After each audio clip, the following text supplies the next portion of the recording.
Could a single man's generosity crash the price of gold across an entire continent? And if so, what does that tell us about the greatest fortune the world has ever known? Welcome to the Wealth Archives. Today, we uncover the story behind the man who may have been wealthier than every billionaire alive today, combined. In the modern world, we measure wealth by numbers. Forbes publishes lists. We know that Elon Musk is worth $250 billion, that Jeff Bezos built a $200 billion fortune, that Warren Buffett accumulated over $100 billion. These numbers define what we call richest. But wealth in 2024 is not wealth in 1324.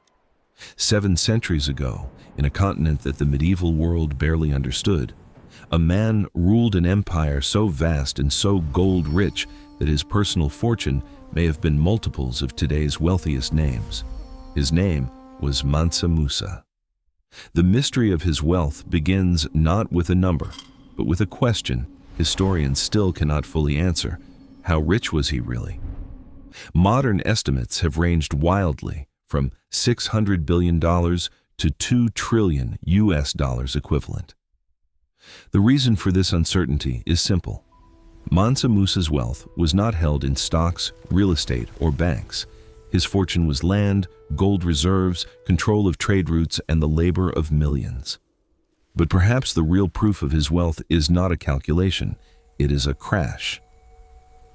In 1324, Mansa Musa made a pilgrimage that would reshape the economy of half the medieval world. Before Mansa Musa became a legend, he was already a king. In 1312, he inherited or took control of the Mali Empire, a West African power that had spent the previous century quietly building one of history's largest empires. Mali was not built by military conquest alone. It was built by geography and gold.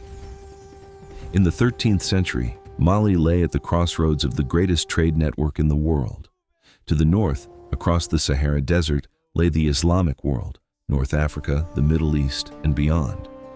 To the south and east lay the forests of West Africa, where gold lay buried in riverbeds and earth. Mali controlled both the gold sources and the desert crossings. A caravan could not move Saharan gold northward without crossing Mali territory. A merchant could not reach the gold-rich regions of West Africa without Mali's permission. This geographic monopoly meant one thing: tax revenue on a scale the medieval world had rarely seen. Every ounce of gold that passed through Mali, and millions of ounces did, was taxed. Every trader who sought safe passage paid a fee. The Mali Empire did not need to discover gold. It needed only to take a cut from everyone who did. Under Mansa Musa's predecessors, Mali had already accumulated vast reserves. Historians estimate that by the time Mansa Musa took the throne, the Mali treasury contained millions of ounces of gold, a hoard that had taken generations to accumulate and would never be equaled in African history.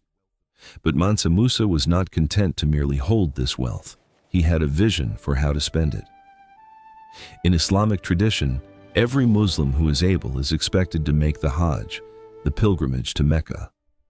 For centuries, this had been a personal or modest affair. A single scholar might travel, or a small royal delegation. Mansa Musa decided to undertake the Hajj in a way that no ruler had ever attempted before. In 1324, contemporary chronicles describe a caravan emerging from Mali that was unlike anything the medieval world had witnessed.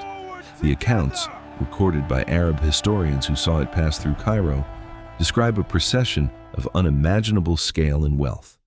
According to the chronicler Al-Umari, writing just 16 years after the event, the caravan consisted of approximately 60,000 people.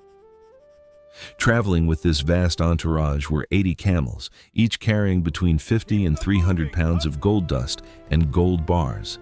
Estimates suggest between 12 and 25 tons of gold in total, though historians still debate the exact figure. Think about that number for a moment. A single person's personal spending money, Gold, carried physically through the desert, not invested, not secured in a bank, but transported by camel, could have exceeded 25 tons. The caravan moved slowly. It had to. The Sahara Desert is one of the most hostile environments on Earth. The crossing alone took weeks. But as the caravan moved north and east, through North Africa and into Egypt, something extraordinary happened. They began to spend. When Mansa Musa's caravan arrived in Cairo, at that time one of the largest and most economically sophisticated cities in the Islamic world, the effect was immediate and unprecedented. Gold, like any commodity, follows the law of supply and demand. When the price of gold is stable, it means the amount of gold in the market is relatively balanced. Mansa Musa's arrival fundamentally changed that balance. Mansa Musa's delegation purchasing goods, commissioning craftsmen, distributing gifts to religious scholars, and spending freely on housing and supplies for the massive retinue. The gold flowed into the Cairo economy with such force and volume that according to Islamic financial records preserved by historians, something remarkable happened. The price of gold began to plummet. Over the course of just a few years following Mansa Musa's pilgrimage, the value of gold in Egypt, the Levant, and throughout the Islamic world had declined so significantly that it took nearly a decade for the markets to stabilize. Some historians argue that this inflation crisis, triggered by the sudden influx of West African gold, altered the global economy for generations. This was not a small effect. This was not the impact of a wealthy trader or even a prosperous kingdom. This was one man's spending power reshaping the financial landscape of multiple continents. A modern billionaire might influence stock prices, might cause markets to shift through investment or speculation. But could Jeff Bezos alone crash the price of gold across the world? Could Elon Musk's personal spending cause a decade-long inflation crisis in the global economy? The answer, almost certainly, is no. But Mansa Musa did. This is the proof that his wealth was not merely large, it was structurally different from modern wealth. It was so concentrated, so vast, and so suddenly deployed that it could reshape the very markets themselves. The irony of Mansa Musa's pilgrimage is that the gold he spent was, in one sense, less valuable than the wealth he left behind. While in Mecca, Mansa Musa did something else that no other ruler had done with such deliberation. He commissioned a vast architectural and educational legacy that would survive him. He returned to Mali with architects, engineers, and Islamic scholars. With the resources of the Mali Empire behind him, he began a building campaign that transformed the face of West African civilization. In Timbuktu, a trading city within Mali's sphere of influence, he commissioned the Jinguereber Mosque, a structure so magnificent and so carefully designed that it still stands today, 5 centuries later. He also established the University of Timbuktu, one of the earliest institutions of higher learning in the Islamic world, attracting scholars from across North Africa and the Middle East. Across Mali, he commissioned public works, expanded libraries, supported religious scholarship, and elevated the sophistication of his capital, Niani. Contemporary accounts describe Mali under Mansa Musa as a center of learning and culture, rivaling the great Islamic cities of Egypt and the Levant. In economic terms, this was not wasteful spending. It was investment in cultural capital and institutional infrastructure. The mosques and universities he built created hubs of knowledge that drew merchants, scholars, and traders, which in turn expanded Mali's commercial networks and solidified its position at the center of West African power. In other words, Mansa Musa took the extraordinary wealth of his empire and used it to build something that would outlast him. Modern billionaires might argue they do the same, through philanthropy, through investment in innovation, through their company's ongoing operations. But Mansa Musa's approach was different. His wealth was so large that he could afford to permanently reshape the physical and cultural landscape of an entire region and still leave his empire stronger than he found it. Here is where the story of Mansa Musa's wealth becomes tragic. By the time of his death in 1337, Mansa Musa had ruled for only 25 years.